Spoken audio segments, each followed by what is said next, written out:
let's talk about design books. I've read a couple of design books that helped me not only learn about design, but also maintain me inspired throughout those years. So I'm going to be talking about my top 4 and why you should read them as well.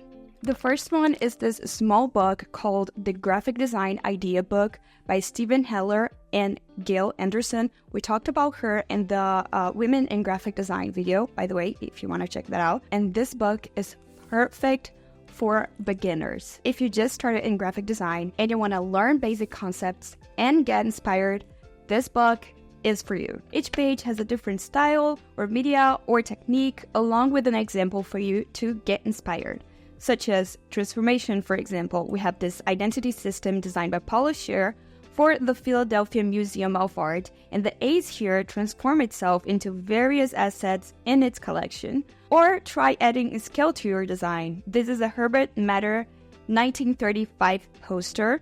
Or have fun with illegibility. It's a controversial one, but this is Jonathan Barnbrook and Jonathan Abbott 2011 poster. There are over 100 examples from about, 50 graphic design geniuses here. And to be honest, it's totally worth it to own a copy, even if you're an experienced design, because it's just good for inspiration overall. Okay, my second book is the Graphic Design Bible. It's called The History of Design. And this book is basically a massive archive with countless references all the way from 1890 until today. This book actually has a volume 2, but I don't own the volume 2, so I don't know if you guys like this type of video, maybe I can buy the volume 2 and review here for you, but I'm pretty sure the volume 2 is just as good as the volume 1. Really, this one is like, you have to own this. You're not a graphic designer if you don't own this book. No, just kidding, but it's really good. The references are amazing. You will basically be bombarded with artwork from the late 1800s until today, with beautiful examples of Art Nouveau and arts and crafts. Then you can fast forward to the 60s, for example, and you get absolutely stoked by the international or Swiss style, and even understand iconic projects and movements like the New York subway system or the Bauhaus movement. This is heaven for inspiration, but honestly, if you want to study a little bit about the history of graphic design and, how art movements inspire graphic design, this is basically a textbook. Literally, you can sit down and study. So this one is a 10 out of 10 recommend. Our third book that we have here today is 100 Ideas That Changed Graphic Design by Steve Heller again and Veronique Bien. This one, similar to the first one, has like one idea on each page, but instead of one single example, it gives like multiple ones, so that's really cool. I would say it is beginner friendly, but it has some deeper advanced topics like super graphics or some branding and advertising related stuff and packaging, which is something that if you're a beginner, I wouldn't really recommend for you to, to just dive headfirst in it. Just be patient a little bit, try some basic stuff first, but it's a really good book.